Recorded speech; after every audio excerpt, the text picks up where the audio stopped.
Hi everybody, this is Dan O'Connor, and it looks like Buddy will be joining us today. Hey Buddy! He's feeling a little bit better. Remember, he was sick last week, but I think he'll be making an appearance, and that's great because we have a lot of great stuff to talk about today.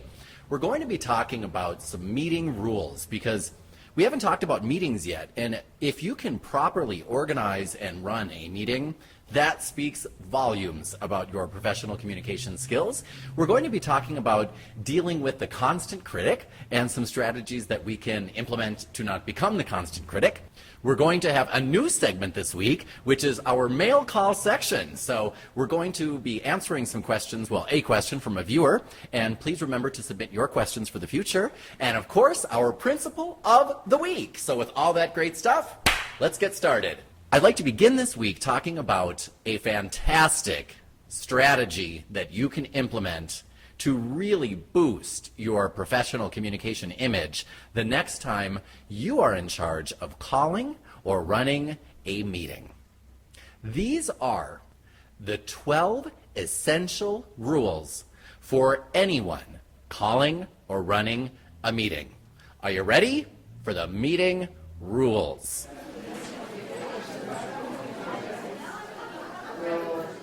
I'm sure most of you are familiar with being called to a meeting, and the moment we get called to a meeting, we get that feeling in our stomach where we think, oh, here comes a big time waster. In fact, there is a series of seminars and lectures that is called Death by Meetings, and many of us can relate to that because most people who call a meeting do not know what the simple rules are that help any meeting run smoothly and efficiently and productively, of course. Most of us are accustomed to going to meetings that unfortunately are not as productive as they could be. And yet, sometimes we have been invited to a meeting, and when we leave that meeting, we think, wow, I wish all meetings were like that because it ran smoothly, it was quick, it was productive, we knew why we were there, we knew what was going on, and we knew what to do after the meeting. So what I'm going to do is review the 12 things that everyone in charge of a meeting needs to implement to make sure that meeting is successful and people want to come back to future meetings that you call. Are you ready? Here they are. Rule number 1. Is this meeting necessary?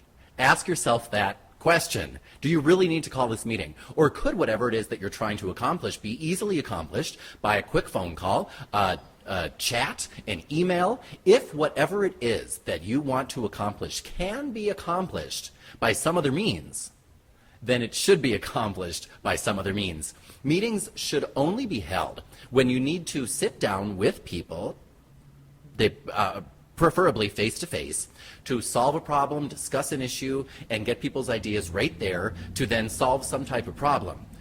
Many of us are familiar with companies where they have, for example, weekly meetings, so people can just sit around and gossip or waste time or talk on their cell phones or whatever, and many people dread these weekly meetings. If you have regularly scheduled meetings, ask yourself, why are these regularly scheduled meetings scheduled? Because it's not just the time during the meeting that is taken away from the people who would otherwise be working.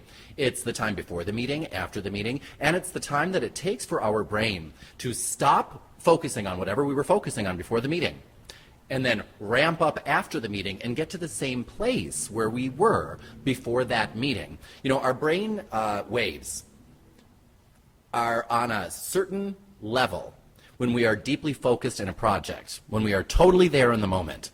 And when we are called away for whatever reason, whether it's because an email box goes ding, or we answer the telephone, or we answer a text, or we're called away in a meeting, it's not that we can answer the phone or answer the text or whatever it may be and then get right back to where we were brainwave-wise before that interruption. We can't do that. So it's more than the simple time during the meeting that is taken away from the day of those who attend the meeting. It's the time that it will take to get our brain back into the place that it was before the meeting. So always ask, is this meeting necessary, and can whatever it is that I'm trying to accomplish be accomplished using a more efficient method, such as a phone call or a simple email? That's rule number 1.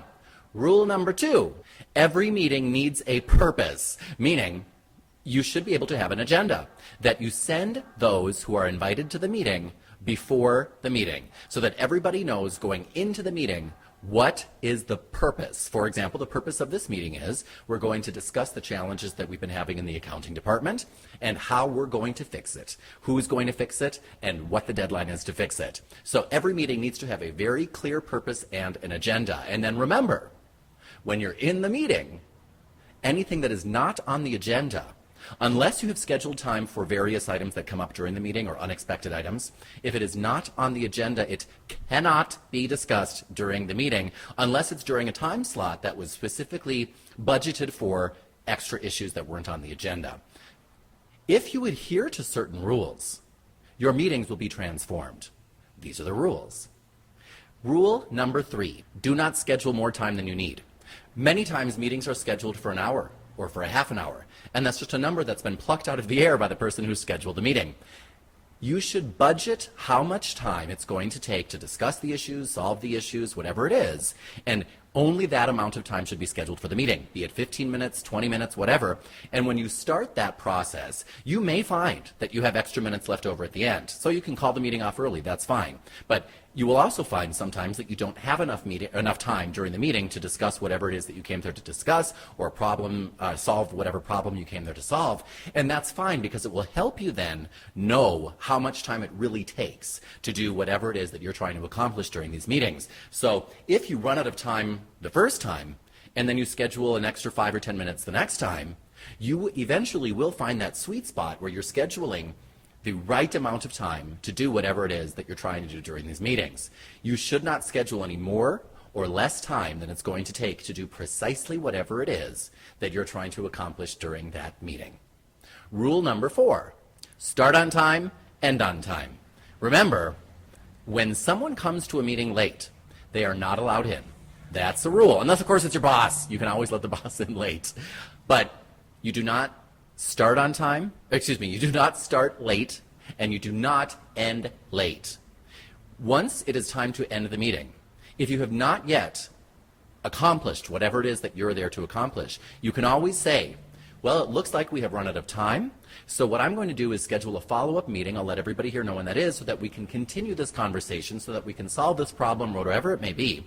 Because those who are in the meeting should not have to justify why, when the time is up, they have to go. I'm going to assume that if I'm inviting you to my meeting, it is because you are a professional with something to contribute to that meeting. And what's going to go along with that is you have plans and you have an agenda and you have something to do immediately after the meeting. I'm going to assume that you don't have in your schedule thumb twiddling time after the meeting, and so it really doesn't matter if we take a few extra minutes. Once the meeting's over, it's over. Rule number 5. Only invite the people who need to be there. A lot of us are accustomed to departmental meetings every Friday or staff meeting, and everybody from a department or everybody from a staff comes to that meeting, and not everybody has something to contribute to that meeting. You know what I mean? And we all know those who do not contribute to a meeting or actually take away from productivity at meetings. They should not be invited to meetings. We do not have a right to attend a meeting simply because we are part of a department or part of a team. Only those who contribute to meetings should be invited to meetings, period. So if you're calling a meeting, you do not have to justify why you're inviting some and why you're not inviting others. You invite those who you believe are going to make a contribution to that meeting. And if somebody does not have a logical contribution to make, it is not logical that they are invited to the meeting. So have a guest list and stick to it. Rule number 6. Every meeting should have someone clearly assigned ahead of that meeting to be in charge of the meeting. What that means is every meeting should have a secretary, so to speak, somebody who is in charge of keeping time, saying, John, we only had 5 minutes budgeted for that point, and unfortunately that 5 minutes is up. Or, John, let me clarify what you said.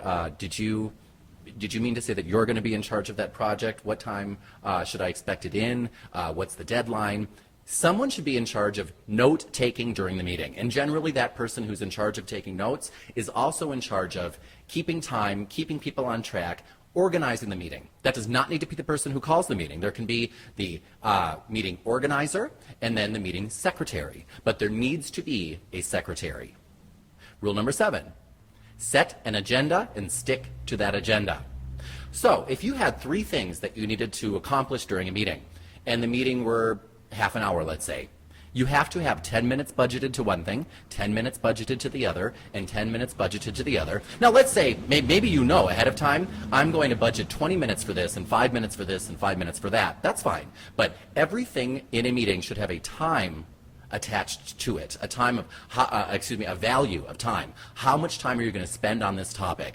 And if, for example, you budgeted 10 minutes for topic number 1, and the 10 minutes is up and you have not yet accomplished whatever it is that you wanted to accomplish, it's time to stop and say, unfortunately, our time on this topic has run out.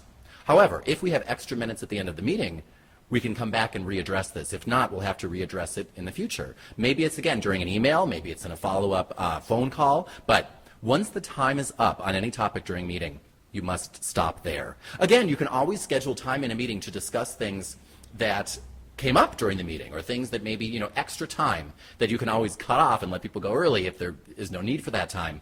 However, this will be difficult at first if this is new to you. You'll get used to it, and people will enjoy coming to your meetings when they know that there is an agenda, and you're going to stick to that agenda. Rule number 8, if you want people to pay attention, don't give them handouts at the beginning of the meeting. For example, at the beginning of a meeting, do not give people a bunch of papers, some flyers, a meeting agenda, things for them to fiddle with and page or flip through and read during the meeting. The point of a meeting is you want people's attention, undivided attention during that meeting, to collaborate with those in the meeting. Don't give people excuses to be distracted from that purpose. Don't give people things that will take them away from the purpose of the meeting. And generally, handouts, pieces of paper, extra information do just that. So if you have those types of things, my suggestion is to give those things to those who attend the meeting at the end of the meeting. Rule number 9, keep track of next steps as the meeting goes on. This will be the job of the secretary. Now, that secretary could be the meeting organizer as well, but once you have decided what's going to be the solution to whatever it is that you came there to discuss, you must write down next steps. Who's going to be in charge and when they're going to deliver. If you do not do that, if you do not write down next steps, which are going to include who and when, whatever solution you came up with will be worthless. So that's not an option. Time frames and names to make people accountable for the solutions that you decide on during the meeting are essential. Rule number 10, any solution you come up with without a name and deadline attached to it is a worthless solution.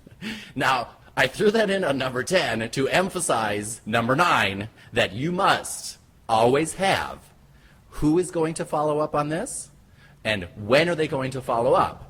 If you do not, the time will be wasted that you spent. The time that you spent during that meeting will be wasted. Rule number 11, if someone is speaking too much, if someone takes up more time than they are allotted, cut them off.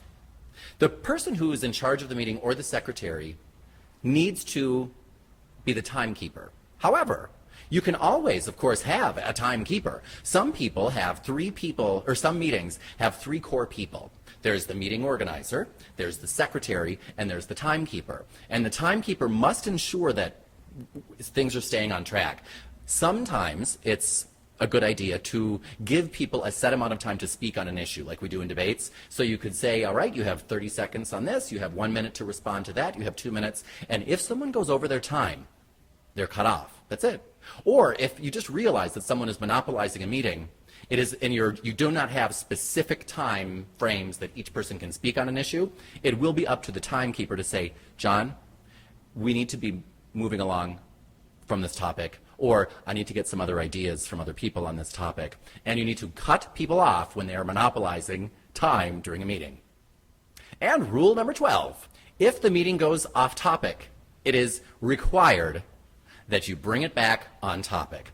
If you are discussing something other than what's on the agenda, if you are focusing on negative things, if you are discussing an issue and it's taking up more time than it's been allotted, anytime you're discussing something that is not on the agenda, or you're taking up more time than has been allotted for that subject, it is your responsibility to rein it in.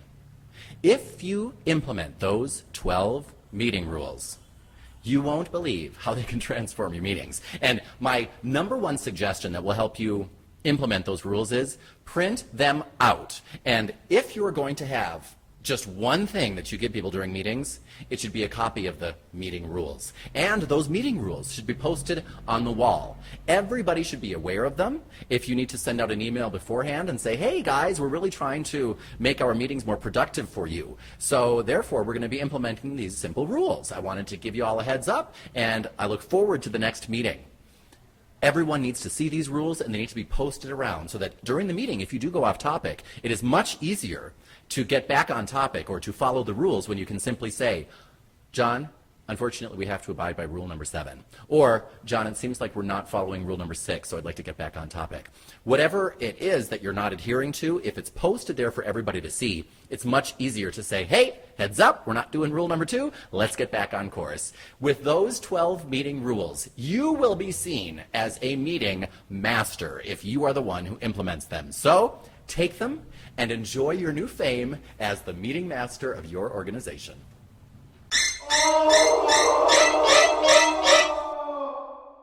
And now I'd like to talk about a great strategy for dealing with the constant critic. All of us have a bit of a critic inside of us.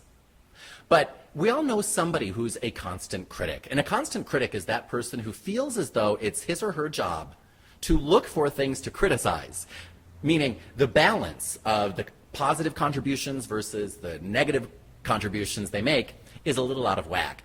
They are always looking for something to criticize. And when they're looking for something to criticize, it generally tends to be after somebody has produced something, created something, generated something. They tend to look at final products and criticize them as though that's productive. Now, the good news is, generally, constant critics are criticizing because they are emotionally invested in whatever it is that they are criticizing. So that's a good thing. They're coming from the right place in general. They believe that the best contribution they can make is to point out flaws in other people's work. What we need to do with constant critics is help them restructure their criticism in a way that's not only critical and points out things that are wrong, but helps make those things better. So the next time you're dealing with a constant critic, somebody who, once they see something, says, but I don't like X, Y, Z, or, I don't think that's going to work, that book cover isn't reflective of the contents of that book we're putting out. Whatever it is, if you follow this 3-step process, what you're going to do is help gently take that constant critic and transform their message into a productive one. Are you ready? These are the 3 steps.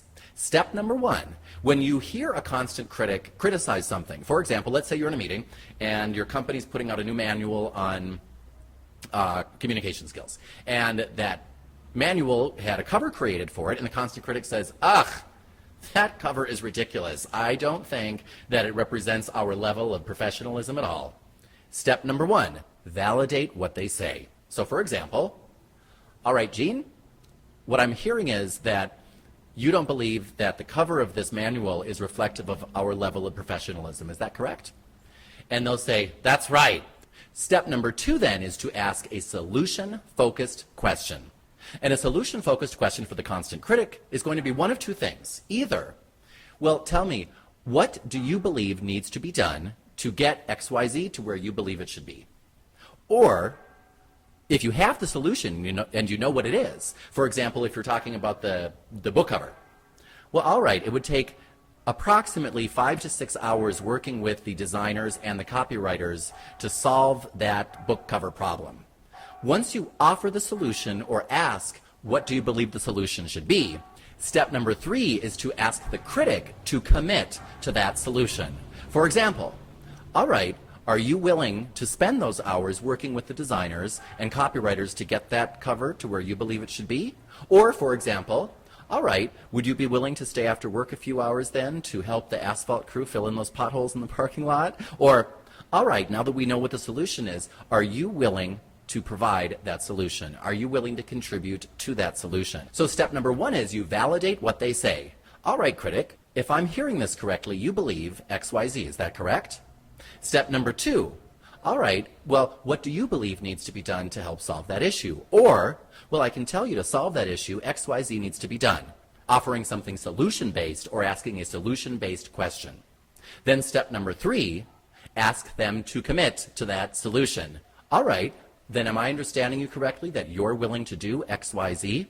And if you are consistent, calling the constant critic on his or her behavior, when they criticize something, if they know that they are going to be called then to take action, that's going to do two things. One, it will teach them, if I'm going to criticize something, I better be prepared to fix it. And that's a good thing, because generally those critics are willing to fix things. So that's good.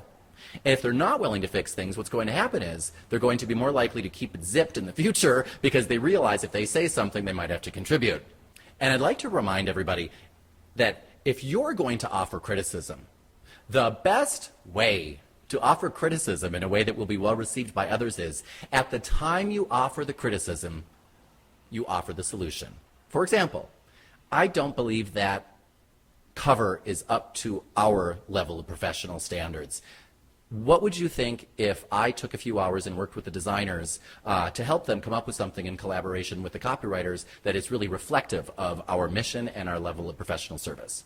If you were to, at the time of offering criticism, offer the solution that you're willing to provide, that way people will recognize, wow, that person, when they see something is wrong, they bring it up and offer a solution. You won't be seen as a constant critic. You will be seen as a constant problem solver. So, the next time you're dealing with a constant critic, remember, validate, solution-based question, ask for their commitment. And the next time you have to give criticism, remember, at the time you give the criticism, give the solution as well. And not only will you help transform the constant critics around you, you will help transform the constant critic inside of you.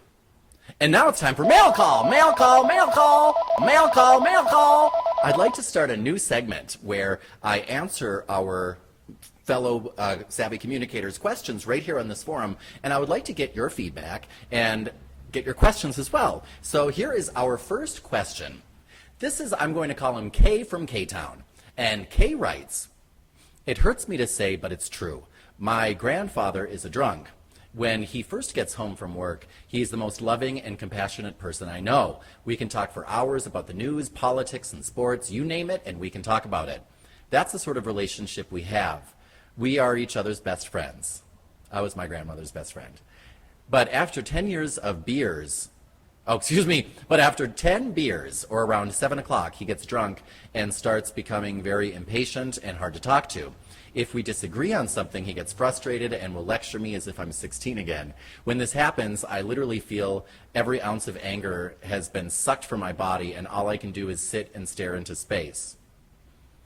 This has resulted in me becoming a very passive person, and I've become a person that finds it very hard to voice my opinion when I know I'm right. My question to you is, how can I successfully communicate a disagreement with him during this time of the night without ending in me feeling like I'm lower than dirt?